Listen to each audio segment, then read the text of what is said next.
কবিতার ক্ষেত্রে তোমরা সবচেয়ে বেশি গুরুত্ব দেবে মহুয়ার দেশ এই কবিতাটার উপর।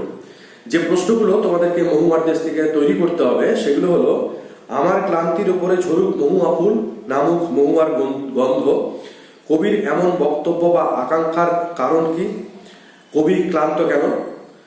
2 নম্বর প্রশ্ন হলো, অবসন্ন মানুষের শরীরে দেখি ধুলোর কলঙ্ক, কে কি দেখেন, শরীর অবসন্ন কেন, ধুলোর কলঙ্ক বলতে কি বোঝানো হয়েছে, আর কবির এমন ভাবনার পরিচয়। 3 নম্বর খুব গুরুত্বপূর্ণ প্রশ্ন, ঘুমহীন তাদের চোখে হানা দেয় কিসের ক্লান্ত দুঃস্বপ্ন, তাদের বলতে কারা, চোখ ঘুমহীন কেন, দুঃস্বপ্ন কিসের এবং তা কেন হানা দেয়। 4 নম্বর প্রশ্ন হলো, অনেক অনেক দূরে আছে মেঘ মদির মহুয়ার দেশ। এই প্রশ্নটা কিন্তু বিভিন্ন লাইন তুলে আসতে পারে, যেমন অনেক অনেক দূরে আছে মেঘ মদির মহুয়ার দেশ, সমস্ত ফল সেখানে পথের দুধারে ছায়া ফেলে দেবদারুর দীর্ঘ রহস্য। তো যাই হোক না কেন, যে লাইন তুলে প্রশ্নটা আসুক না কেন, মূল বক্তব্য কিন্তু একই থাকবে।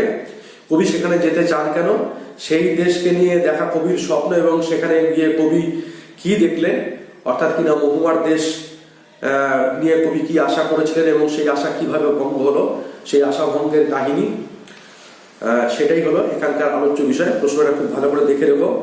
এরপর আসছে হলো ক্রন্দনরতা জননীর পাশে। প্রথম যে প্রশ্নটা তোমরা তৈরি করবে সেটা হলো জননীর ক্রন্দনের কারণ এবং কবির কর্তব্য। 2 নম্বর হলো, আমি তা পারি না, কবি কি পারেন না ও কি পারেন, এই না পারার বেদনা কিভাবে কবিতায় প্রকাশিত হয়েছে। 3 নম্বর, কেন তবে লেখা, কেন গান গাওয়া, অথবা থাকতে পারে হলো কেন ভালোবাসা, কেন বা সমাজ। আসলে এই দুটো প্রশ্নের মধ্যে দিয়ে যে উত্তরটা পেতে চাওয়া হয় সেটা হলো কবিতায় প্রকাশিত কবির ভালোবাসা, সমাজ এবং মূল্যবোধের পরিচয়, এগুলোর প্রসঙ্গ কেন এসছে। আর একদম শেষে সেটা হলো, আমি কি তাকাবো আকাশের দিকে, এই লাইনটির প্রসঙ্গ কি এবং তাৎপর্য কি। তারপরে যে কবিতাটা রয়েছে এবছরের জন্য গুরুত্বপূর্ণ সেটা হলো আমি দেখি। এবছর 3টে কবিতা গুরুত্বপূর্ণ, তার মধ্যে অবশ্যই মহুয়ার দেশ সবার আগে থাকবে, ওটা খুব ভালো করে দেখে নিও। আমি দেখি থেকে যে প্রশ্ন তোমরা দেখবে, 3টে প্রশ্ন দেখলেই হবে। আমি দেখি কবিতায় কি দেখতে চেয়েছেন এবং কেনই বা দেখতে চেয়েছেন। তো এটা সরাসরি এভাবে না দিয়ে লাইন তুলেও প্রশ্ন থাকতে পারে, আমার দরকার শুধু গাছ দেখা, অথবা আরোগ্যের জন্য ওই সবুজের ভীষণ দরকার, গাছ আনো বাগানে বসাও, চোখ তো সবুজ চায়। এইরকম বিভিন্ন লাইন তুলে প্রশ্ন হতে পারে, উত্তরগুলো কিন্তু এই একই হবে। দ্বিতীয় যেটা রয়েছে সেটা হলো, শহরের অসুখ হা করে কেবল সবুজ খায়। শহরের অসুখ কি, হা করে সবুজ খাওয়া বলতে কি বোঝানো হয়েছে, আর নাগরিক জীবনের প্রতি কবির মনোভাব কিংবা সবুজের অনটন ঘটে, এভাবে থাকতে পারে প্রশ্ন। 3 নম্বর একদম শেষ প্রশ্ন সেটা হলো, বহুদিন জঙ্গলে যায়নি, বহুদিন শহরেই আছি, জঙ্গলে না যাওয়া এবং শহরে থাকার কারণ কি। তো এই হলো কবিতা থেকে যে প্রশ্নগুলো দেখতে হবে সেই প্রশ্নগুলো। আর এরপরে রয়েছে হলো নাটক। আমি একটি নাটকের কথাই বলবো, বিভাব, খুব ভালো করে পড়ে যেও নাটকটা, তাহলেই হবে। অন্য নাটক এর জন্য বড় প্রশ্নের জন্য না করলেও চলবে। তো বিভাব নাটক থেকে যে প্রশ্নগুলো তোমাদেরকে করতে হবে সেগুলো হলো এইরকম, আমাদের মনে হয় এর নাম হওয়া উচিত অভাব নাটক। বিভাব কথার অর্থ কি, অভাবের চিত্র বিভাব নাটকে কিভাবে ফুটে উঠেছে, আর বিভাব নামকরণের সার্থকতা। এটা হলো প্রথম প্রশ্ন। দ্বিতীয় যে প্রশ্ন তোমরা পড়বে সেটা হলো, বুদ্ধিটা কি করে এলো বলি, অথবা অন্য লাইন তুলেও থাকতে পারে, তাই অনেক ভেবে চিন্তে আমরা একটা প্যাচ বের করেছি। তো কোন প্রসঙ্গে কথা বলা হয়েছে, বুদ্ধি বা প্যাচটা কি, বুদ্ধিটা কি করে এলো। তো এই প্রসঙ্গে তোমাদেরকে ওই পুরনো বাংলা নাটক, পুরে দেশের নাটক, মারাঠি তামাশায় অংশ যেটা রয়েছে সেগুলো খুব ভালো করে পড়তে হবে, কারণ এই উত্তরের ক্ষেত্রে সেগুলো কিন্তু লাগবে। 3 নম্বর যেটা করবে সেটা হলো প্রোগ্রেসিভ লাভ সিঙ্কিং, দৃশ্যটির বর্ণনা। 4 নম্বর হলো, পৃথিবীতে সবচেয়ে পপুলার জিনিস হলো প্রেম, বক্তাকে প্রসঙ্গ কি এবং অংশটির তাৎপর্য কি।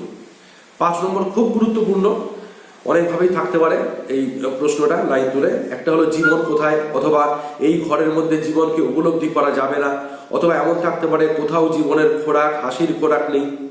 তো বক্তাকে কেন সে এমন বলেছে, জীবনকে উপলব্ধি করতে গিয়ে বক্তা কি করেছিল, শেষ পর্যন্ত তার কি অভিজ্ঞতা হলো, আর এর থেকে বক্তার কি পরিচয় পাওয়া যায়। মূলত এই প্রশ্নগুলোই এই লাইনগুলো তুলে থাকে। 6 নম্বর যেটা সেটা হলো, এবার নিশ্চয়ই লোকের খুব হাসি পাবে। একদম শেষে রয়েছে নাটকের কোন প্রসঙ্গে এই উক্তি, তাৎপর্য কি। এই 6টা প্রশ্ন করে রাখলেই হবে। যদি কোশ্চেন একটু কঠিন থাকে তাহলে এই প্রশ্নটা আসতে পারে। 7 নম্বর একটি প্রশ্নের কথা বলছি, বিভাব নাটকের নাট্যরীতির অভিনবত্ব এবং নাট্যকারের সমাজ সচেতনতা আলোচনা করো। এই কটা প্রশ্ন বিভাগ থেকে তৈরি করে রাখো। আশা করি এখান থেকে তোমাদের সমস্ত প্রশ্ন, বিভাবের যে একটা প্রশ্ন লিখতে হবে, নাটক থেকে 2টো থাকে, একটা লিখতে হয়, তোমরা কমন পেয়ে যাবে। এরপরে আসবো ভারতীয় গল্প, অলৌকিক। তো এখান থেকে যে প্রশ্নগুলো তোমরা পড়বে সেগুলো হলো এইরকম, আমি পীর নাটকের সঙ্গী, অথবা গল্পটা শুনতে বেশ ভালো লাগছিল, গল্পটা মনে পড়লেই হাসি পেত, গল্পটা বার কয়েক গুরুত্বরাতে শুনেছি, গল্পটা আমাদের স্কুলে শোনানো হলো। প্রত্যেকটার ক্ষেত্রে একই উত্তর, অর্থাৎ কিনা ওই প্রথমে মর্দানার তৃষ্ণা কিভাবে নিবারণ করা হয়েছিল সেটা, সেই গল্পটার বর্ণনা, হাসি পাওয়ার কারণ ইত্যাদি। খুব গুরুত্বপূর্ণ প্রশ্ন, অবশ্যই ভালো করে দেখে যেও জায়গাটা। 2 নম্বর যেটা, সেটা হলো পাঞ্জা সাহেবে পৌঁছে এক আশ্চর্য ঘটনার কথা জানতে পারি, অথবা মায়ের বান্ধবী আমাদের সমস্ত ঘটনা শোনালেন, অথবা লাইন এমন থাকতে পারে, অবাক বিহ্বল বসে আছি, মুখে কথা নেই, কিংবা সারাটা দিন এক ফোঁটা জলও মুখে দিতে পারিনি, কিংবা ঠিক হলো ট্রেনটা থামানো হবে। অথবা লাইন এমনও থাকতে পারে, পাঞ্জা সাহেবের লোকজন খবরটা পেয়ে সবাই উত্তেজিত। প্রত্যেকটার ক্ষেত্রে জানো যে একই ঘটনার বর্ণনা দেওয়া হবে, তো সেই ঘটনাটির বর্ণনা এবং বিহ্বলতার কারণ। তো যদি আমরা ওই ঘটনাটা পড়ে রাখি, পাঞ্জা সাহেবের ঘটনাটা পড়ে রাখি, তাহলে অর্থাৎ সেখানে কিভাবে ট্রেন থামানো হয়েছিল, দেশীয় মানুষদের জন্য তাদের খাদ্য পানীয়ের ব্যবস্থা করা হয়েছিল, পাঞ্জা সাহেবের মানুষরা নিজেদের জীবন বিসর্জনের মাধ্যমে কিভাবে কাজটা করেছিলেন, সমস্ত ঘটনাটা যদি তোমরা পড়ে রাখো তাহলে এই প্রশ্নের উত্তর করতে কোনো অসুবিধা হবে না। 3 নম্বর যেটা রয়েছে সেটা হলো চোখের জলটা তাদের জন্য, কাদের জন্য, কেন, এমন উপলব্ধির কারণ। আর তারপরে আরেকটা প্রশ্ন, সেটা হলো অলৌকিক গল্পে যুক্তিবাদী মানসিকতার সাথে অলৌকিকতার সমন্বয় কিভাবে ঘটেছে। অথবা এমনও থাকতে পারে, অলৌকিক গল্প, অলৌকিক ঘটনাটি কি, কিভাবে তা লৌকিক বলে প্রতিপন্ন হয়েছে। অর্থাৎ প্রথমে যেটা এমন হতে পারে যে গল্পের প্রথম অংশে দেখা যাচ্ছে যে লেখক নানক কর্তৃক যে পাথর থামানোর ঘটনাটিকে তার মনে হয়েছিল যে এটা সঠিক নয়, তার অবিশ্বাস জেগেছিল মনের মধ্যে যে এই ঘটনাটি এইভাবে ঘটনা কখনোই সম্ভব নয়।